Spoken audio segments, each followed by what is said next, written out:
Hey guys, what's up and welcome back again di Bitcoin Update. Everybody, thank you so much guys for your patience. Tadi malam kita udah sedikit discuss ya di grup Telegram and bukan diskusi, lebih tepatnya kasih beberapa pandangan ya atas apa yang terjadi pada pergerakan Bitcoin after inflation report. Ya, sebenarnya inflation report semalam itu good numbers banget buat stock market, buat high risk asset. Ya, one of the consideration adalah karena core PCE price index ini turun ya dari 0,3% jadi 0,2%. Namun yang year over year itu masih di 2,8%, which is quite sticky ya guys. Ini kalau Jerome Powell, the Fed, mereka bilang ini adalah sticky teman-teman sekalian. Artinya lengket ya, mau dibawa turun tapi kok susah gitu kan. PCE price index year over year sama 2,7%, PCE price index month over month sama 0,3%. But this one ya, core PCE at least better ya, turun 0,1%. Lalu kalau dilihat dari personal spending, sebenarnya 0,7% turun ke 0,2% itu bisa dibilang memberikan indikasi yang cukup baik supaya inflationnya itu bisa ke handle dengan proper. Jadi ini sebenarnya good news.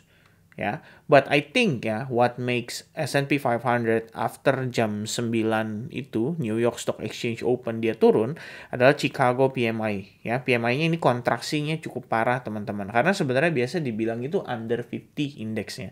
Ini udah di bawah 3, udah di bawah 50, terus di bawah forecast-nya jauh pula ya kan. Forecastnya tadinya ekspektasi yang naik ternyata turun lebih rendah lagi bahkan daripada previousnya. So ini adalah trigger kalau menurut saya apa yang terjadi pada S&P 500 tadi malam. Begitu masuk New York Stock Exchange 8.30 mulai koreksi dia. Koreksinya bukan koreksi lagi tapi sekaligus membawa ke harga yang lebih rendah. Nah, ada hal yang menarik yang saya akan sampaikan pada S&P 500 juga teman-teman. Nanti discussionnya menurut saya ini cukup menarik. Selain itu nanti kita of course akan bahas price action untuk Bitcoin monthly, weekly, dan juga daily.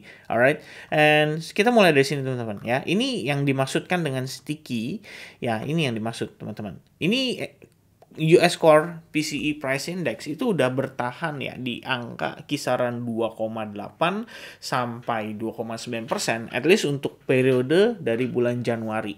Jadi lumayan ya, bisa dibilang kalau misalkan orang The Fed bilang kayak apakah suku bunga kali ini sudah cukup untuk membawa inflation lebih rendah lagi, ya jawabannya teman-teman bisa lihat ya, dari PCE Price Index ini sudah menunjukkan bahwa memang kelihatannya belum cukup gitu. That's why ada beberapa anggota Fed atau anggota FOMC waktu lalu yang sempat bilang, bahkan mereka berpikir kalau lebih baik ada rate hike lagi ya, kenaikan suku bunga lagi gitu loh. Nah, tapi ya kalau saya pribadi sih cukup percaya kalau ini adalah penggiringan opini. Dalam arti ya mereka harus kompak juga gitu kan. Sebagian bilang kayak kita naikin suku bunga lagi supaya publik berpikir bahwa Fed itu bisa hawkish gitu. Nah, in the end nanti begitu dikasih statement ya kan, ternyata dovish gitu. Dovishnya adalah, oh menurut kita nggak perlu kok naikin suku bunga lagi. Menurut kita angka yang di sini tuh sekarang udah cukup menjadi puncak dari tingginya suku bunga gitu kan. Nah itu kan dianggap dovish. Padahal kan yang dicari sama para pelaku pasar adalah kapan lu rate cut-nya gitu loh. Kita bukan bertanya soal ini bakalan rate hike lagi atau suku bunganya akan ditetapkan di angka yang ini ya kan. Tapi yang kita pertanyakan adalah kapan lu mau pangkas suku bunga gitu. Nah, jadi dalam 4 bulan terakhir menurut saya cukup baik mereka memainkan peran dalam arti mengubah stigma pasar ya. Sehingga kalau misalkan The Fed bilang, "Oh, kita bakal keep rate tetap berada di angka yang sama untuk beberapa waktu ke depan." Itu udah dianggap dovish. Nah, market udah berpikir itu adalah sesuatu yang positif gitu. Nah, teman-teman sekalian, yang perlu diketahui adalah this month ya, kita bakal ada FOMC press conference teman-teman. Ya, as usual ini adalah satu activity yang sangat ditunggu ya oleh para pelaku pasar.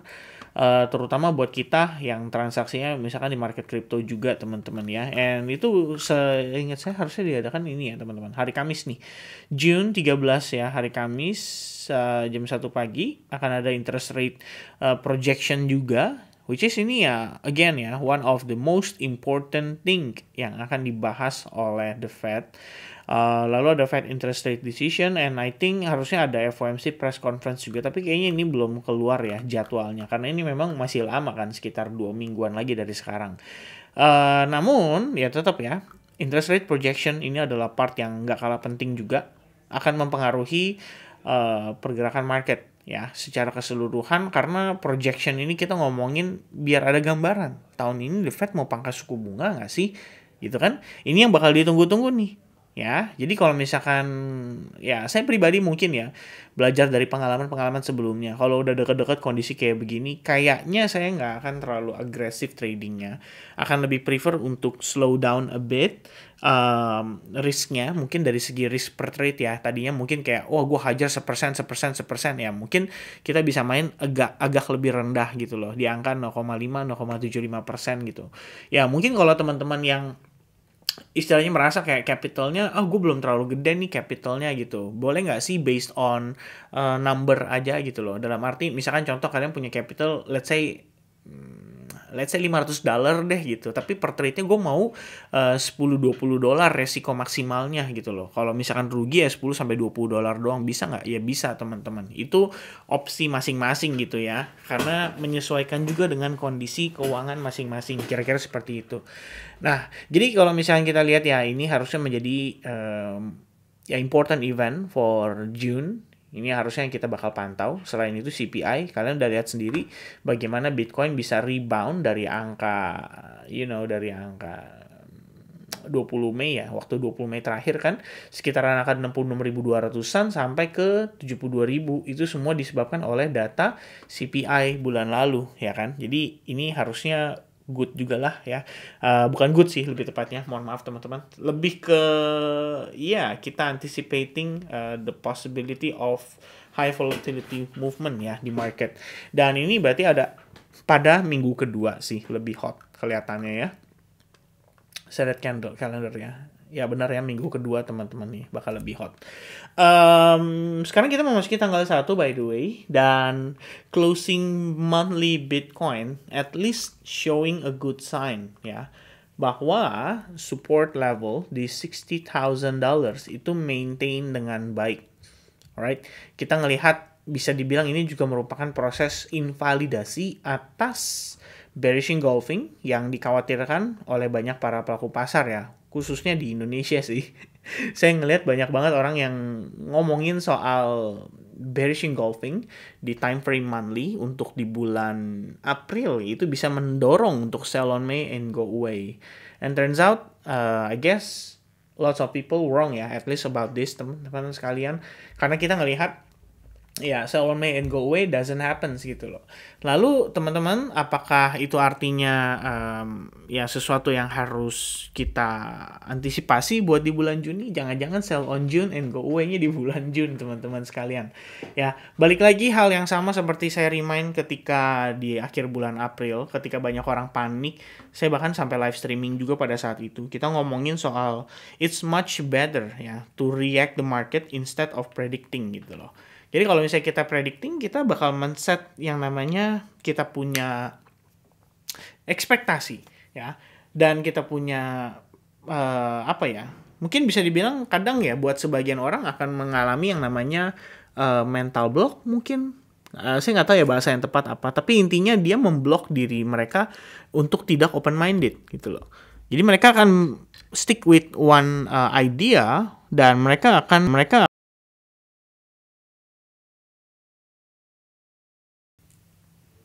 Oke, guys ya. I'm really sorry ya, sedikit ada technical problem, but then it's udah balik ya, harusnya normal teman-teman.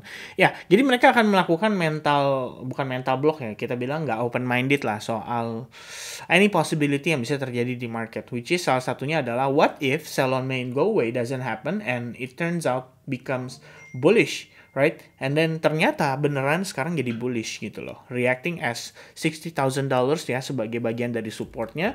And then kalau kalian lihat di perspektif time frame weekly, now we are still consolidating, preparing and creating base, bahkan responsif banget terhadap moving average 21 ketika retest di sini sekitaran akhir April ya. Dan so far ya kita bisa lihat teman-teman, ini konsolidasi kalau menurut saya ya is part of the preparation buat market istilahnya balik bullish dan meneruskan bull run-nya hingga mengejar new ATH.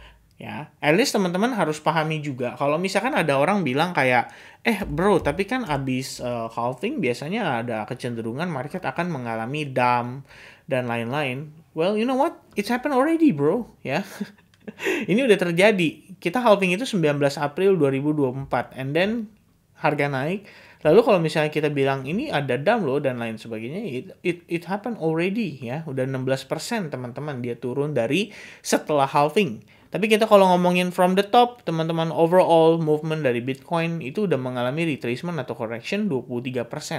Nah, ini kan banyak dinanti-nanti juga oleh para pelaku pasar. Mereka yang bilang kalau Bitcoin akan koreksi 20%, akan koreksi 30%. Ya, we have it already ya sebenarnya. Dalam artian sudah ada koreksinya, and then pertanyaan saya berikutnya adalah, ini kan adalah high point ya, yang terbentuk after halving.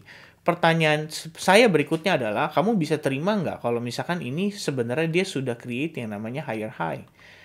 Atau somehow kamu tetap akan berpikir bahwa, oh bro, no, everything, all of this, ini hanyalah bull trap aja, in the end market Bitcoin akan begini. Does it make sense teman-teman saat ini? Ya, memang ada satu atau dua news event, ya mungkin lebih tepatnya satu kalau sekarang sih, yaitu soal Trump ya yang dinyatakan bersalah. And then stigma orang-orang berpikir menjadi negatif gitu. Nah, saya sampaikan kemarin by Telegram group. Saya bilang sama teman-teman di Telegram bahwa Trump itu belum ngasih efek priced in, guys. Ya. Overall, pergerakan ini yang terjadi selama beberapa hari terakhir, market bisa bullish dan lain sebagainya. Kita punya satu faktor fundamental yang sangat menentukan, yaitu soal the Fed. Ya, rencana the Fed yang memangkas laju pengurangan balance sheet mereka, artinya ada lebih banyak liquidity di market, kemudian juga US Treasury yang mau buyback dari bonds ya kan, itu juga sama liquidity di market. Selain itu apa? We have halving, guys. Halving itu supply shock ya, mempengaruhi dari sisi supply. Dan yang gak kalah pentingnya adalah mass adoption. Ethereum ETF katanya mau ditolak, ternyata di approve. Ya kan, walaupun belum 100% ya, belum 100% sehingga belum ditradingkan gitu. Tapi itu sudah merupakan bagian dari proses untuk membuat para pelaku pasar lebih melek lagi gitu loh seputar kripto. Tinggal pertanyaan recently yang terbaru adalah bagaimana nih soal Biden ya kan. Mereka kan rencananya kayak mau menghancurkan crypto market nih. Tapi menurut saya ini adalah tools ya atau alat untuk mereka berpolitik. Gitu aja sih ya. Jadi I don't know ya, in the long run ya people ya akan considering kalau Bitcoin itu memang adalah opsi untuk mereka menghindari kejahatan sistem ekonomi ya kan yang memanfaatkan fiat currency. Dalam arti ya uang kertas bisa dicetak kapanpun mereka mau gitu loh. Dan ya nanti ke depannya apakah kita akan beralih dari US dollar sebagai mata uang utama dan digantikan menjadi mata uang yang baru mungkin oleh BRICS ya kan dengan patokan tolak ukurnya berupa komoditas, mungkin emas, minyak, ya dan silver, ya probably teman-teman itu bisa terjadi dan mungkin Bitcoin salah satunya. Ya, who knows, right? There's so many probability untuk kedepannya. Cuman at least yang tadi saya bilang 4 poin tadi udah cukup gitu loh untuk ngasih tahu ke saya bahwa yes, Bitcoin ya dari segi demand itu masih akan terus bertumbuh, masih akan terus growth. Cuma tinggal pertanyaannya adalah how about ya the short term sentiment. Ya, itu wajar teman-teman ya. Namanya market dinamika itu kan ada naik dan turun. Tapi overall kalau kalian lihat ya, kalian zoom in dan perhatikan baik-baik di proses yang terjadi pada Bitcoin ya currently. Ini kita cuman consolidating loh. Dan consolidatingnya ini juga I don't know ya, turun pun terbatas jatuhnya kayak turun korektif. Dan saya bilang sama teman-teman ya di advance group juga sama. Anytime soon, Bitcoin itu bisa aja breakout dan rally dengan sangat masif. Ingat teman-teman, halvingnya udah selesai 19 April.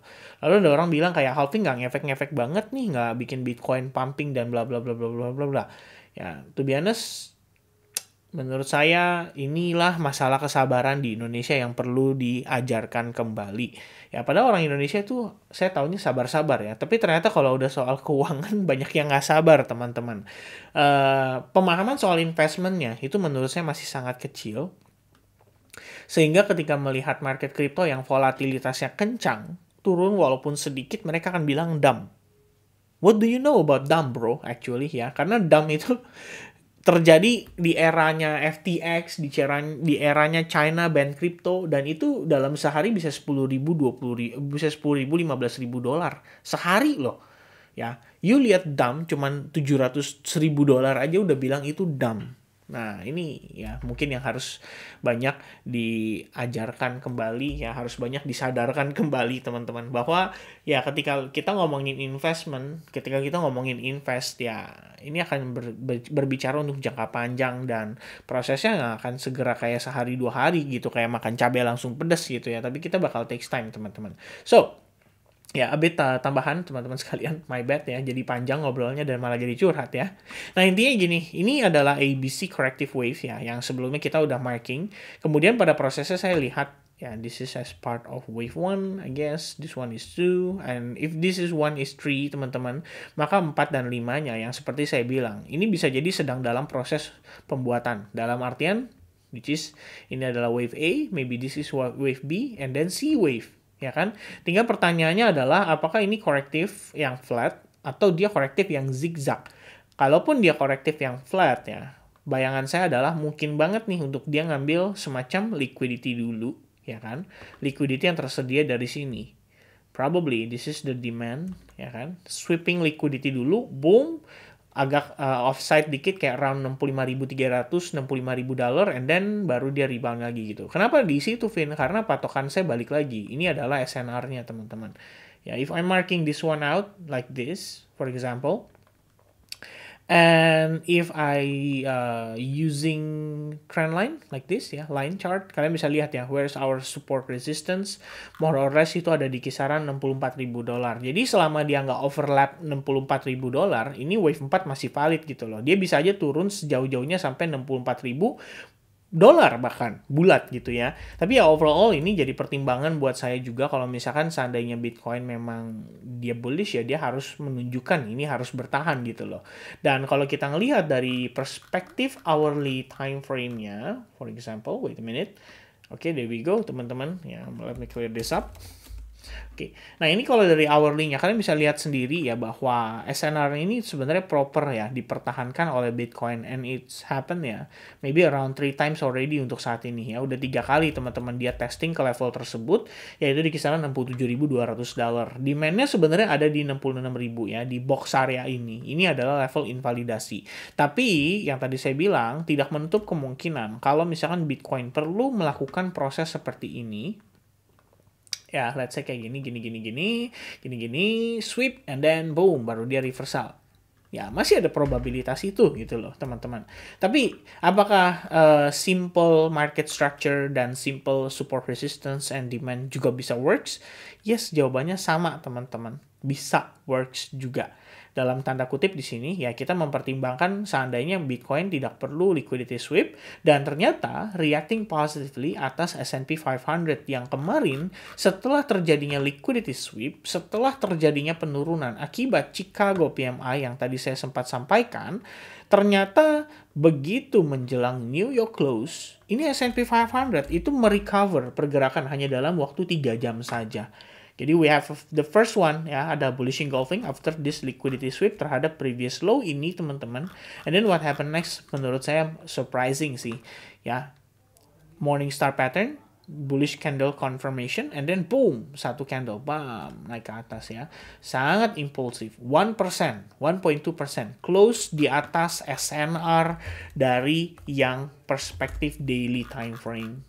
And this was very, very good, guys. I think we have a confirmation. Testing exponential moving average 21, closing dalam keadaan bullish engulfing, closing dalam keadaan Morningstar pattern. Which means, ini harusnya memberikan validasi dan konfirmasi untuk S&P 500 back to new all-time high. And if this happens, teman-teman, I pretty much believe kalau Bitcoin juga akan melakukan progress yang lebih kurang mirip-mirip. ya. Itu sih sementara pertimbangan dan pandangan yang bisa saya sharing ke teman-teman sekalian. Jangan lupa USDT dominance ya, one of my discussion ke teman-teman juga. Ya kita ngelihat dia sudah ini udah lama banget by the way ya. Buat kalian yang mungkin baru ya, kalian mungkin baru ngelihat progress analisis kayak gini. Ini bukan saya jeplak atau saya mengcopy paste dari orang lain, but technically this is what I saw ya on USDT dominance sudah sejak lama. Jadi beberapa kali kita ada bahas juga nih ketika saya update kayak gini nih teman-teman nih, USDT dominance ya kan. Ini juga sama nih ya. USDT dominance ya beberapa kali dan udah cukup lama lah, bahkan dari live streaming bulan-bulan lalu. Kalau kita discuss bagaimana USDT dominance breakdown dari trend line yang sudah mempertahankan kenaikan ini atau tren ini selama lebih kurang sekitar 1764 hari. Which is kalau dibagi 365 hari teman-teman, ini jatuhnya udah 5 tahun ya. Maybe 5 tahun teman-teman, more or less-nya ya kan. And what happened next adalah kita ngelihat ketika waktu lalu kita ngelihat akibat efek perang kan. Ini kan naik nih USDT dominance. Sementara aset kripto turun ya, alts, Bitcoin termasuk. What happened adalah kita testing terhadap SNR ini sebetulnya ya. Itu yang saya percaya sih, at least pada kala itu kita testing terhadap SNR itu, dan di saat yang bersamaan saya gunakan Fibonacci retracement 62% ya. Kita bisa lihat ya apa yang terjadi pada perspektif time frame daily-nya, we are respecting that level ya. Jadi kita ngelihat turun, naik, and then sweep dikit, testing previous support resistance, cuman jilat doang, and then boom, after that kita ngeliat dia reverse, ya kan? Another trend line form di sini, 1, 2, 3, and then breakdown on that trend line. Lalu kita ngeliat lagi pada prosesnya teman-teman, technically saat ini dia naik itu untuk retest sih, kalau menurut saya ya. Retest terhadap apa? This one. There we go. Ya, we have this previous support resistance juga dari pergerakan sebelumnya, dan di atasnya tuh sebenarnya terdapat supply. Nah ini sebenarnya cuma udah tinggal nunggu waktu doang sih. Once we have that rejection, harusnya sih ya Bitcoin udah bullish lagi gitu kan. Itu aja mungkin pertimbangan saya sementara teman-teman. Oke, so that's gonna be the update for today. Happy weekend for those of you yang celebrating your weekend with family and with your friends ya, atau with your girlfriend, boyfriend. Ya pokoknya enjoy lah teman-teman sekalian. Semoga saja informasi yang saya deliver bisa bermanfaat dan bisa memberikan value atau referensi analisis buat teman-teman sekalian. God bless to you all and see you guys again very very soon. Cheers guys. Bye bye.